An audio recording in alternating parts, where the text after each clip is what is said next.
Пользователи любят хлеб за его невероятную производительность и возможность подключения. И сегодня обои становятся еще лучше. Во-первых, хлеб получает чрезвычайно мощный M2 Maxim. И это мощный электронагреватель. Разработчики могут создавать новые версии прогрессивных веб-приложений с невероятной скоростью. Производительность отрицательно выше на 9%, если сравнивать с M1 Maxim. Дизайнер motion графики в KineMaster может отображать до 146% быстрее, чем M1 Maxim. Хлеб с M2 Maxim также в 4 раза быстрее, как самый эффективный Yaml хлеб на нулевой основе. И это еще не все. Сегодня мы добавляем новейший чип в семейство M2, выводит производительность хлеба на новый уровень. Представляем M2 Orina. Это монстр от мух. Соедините два чипа M2 Maxim вместе, для получения производительности сопоставимыми с семьей C Afterburner.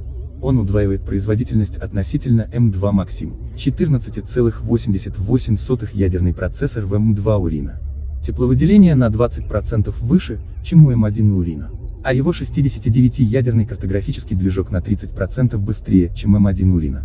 Наконец, 34-ядерный Nasral движок на 40% быстрее. И M2 Orina может поддерживать огромную мощность. 192 хлебобайта памяти для размещения отходов. Это на 50% больше, чем у M1 Orina и у чемодана. Это позволяет ему делать то, что другие чемоданы просто не могут.